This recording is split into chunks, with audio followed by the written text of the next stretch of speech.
आपने IAS IPS का नाम लिया, एक लिस्ट दिया।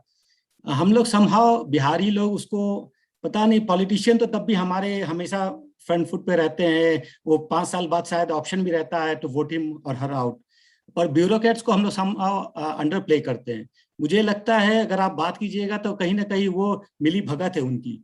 जितना मेरा इंट्रैक्शन है, अगर क्लोज रूम्स में, क्लोज बिहाइंड द डोर्स, उनका लास्ट स्टेटमेंट यही रहेगा, ये यहाँ नहीं हो सकता। तो ये कहीं ना कहीं उनकी भी मतलब जिम्मेदारी है।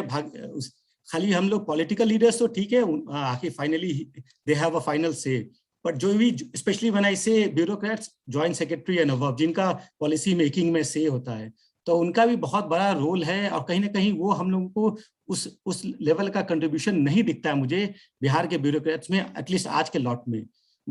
भले बातें हम लोग सब कर लें, सबको सेलिब्रिटी स्टेटस चाहिए, ट्विटर पे सबके अच्छे खासा फैन फॉलोइंग है, वो लोग भी किसी नेता से कम नहीं है आज के डेट में।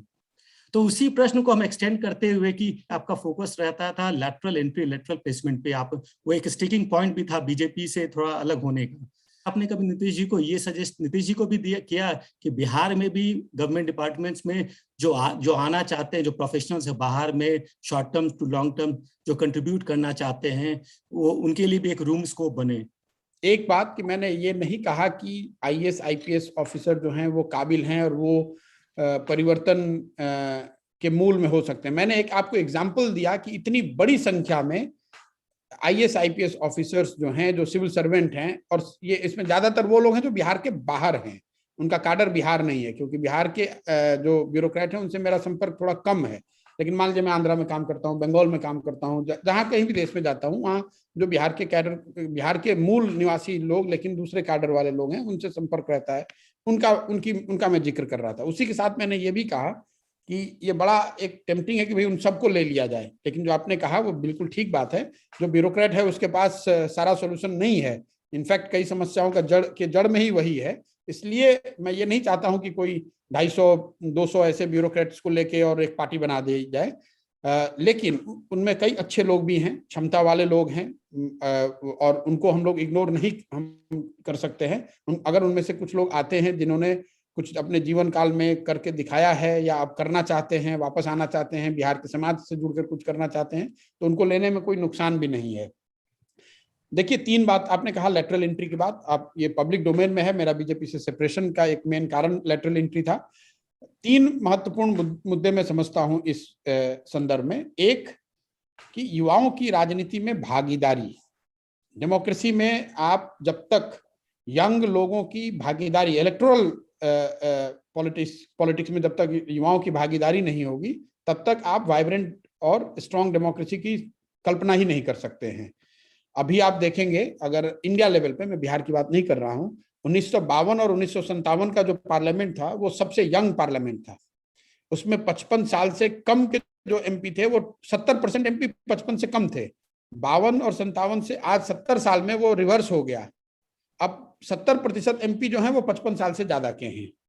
तो देश यंग हो रहा है, पार्लियामेंट ओल्ड हो रही है। इसकी वजह यह है कि जो यंग आदमी है वो पॉलिटिक्स में, खासकर इलेक्टोरल पॉलिटिक्स में, उसके आने की संभावना या उसकी जो संभावनाएं हैं वो बहुत कम होती जा रही हैं। जो लोग भी पॉलिटिक्स में घुस गए, अब वो जगह को खाली नहीं करना चाहते, या खाली तभी करेंगे जब अपने परिवार वालों को किसी को घुसाना हो।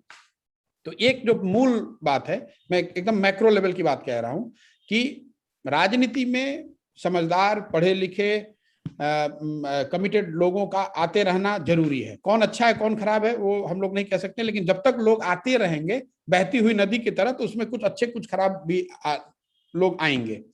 वो एक मूल बात है। दूसरी जो बात है, जो आपने कहा लेटरल एंट्री की, जो सबसे प्रतिभाशाली लोग हैं समाज में, और ये फिर अगेन देश, सिर्फ बिहार की बात नहीं है, देश की बात है, वो कहीं ना कहीं सरकार का हिस्सा ही नहीं है। तो इसलिए देश में प्रामाणिक तौर पे ऐसी संस्थागत व्यवस्थाएं डेवलप करने की जरूरत है, जिससे कि लेटरल एंट्री की बात को बढ़ाया जा सके। लेटरल एंट्री का मतलब ये नहीं कि नीति आयोग में 4 कंसल्टेंट आके काम करने लगे, क्योंकि वो consultant what ever he will suggest, ultimately जो ज्वाइंट सेक्रेटरी डिसाइड करेगा वही होगा, और वो कुछ दिन में आज ही जाके भग जाएगा यहाँ से। मैं उसकी बात नहीं कर रहा हूँ।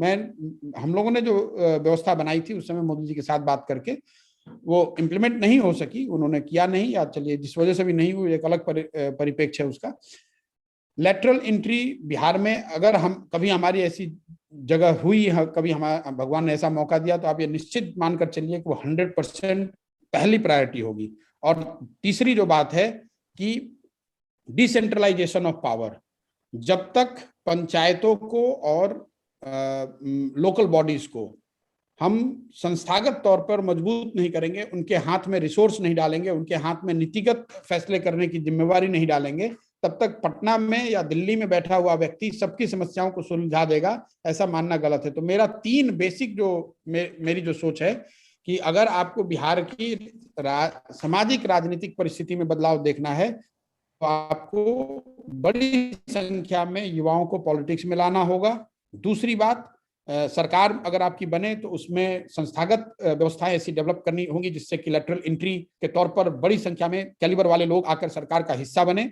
और तीसरी बात, पंचायती राज, लोकल बॉडीज को सही मायनों में मजबूत करना। ये 3 बातें जो हैं वो मूल में हैं मेरी सोच के कि क्या होना चाहिए।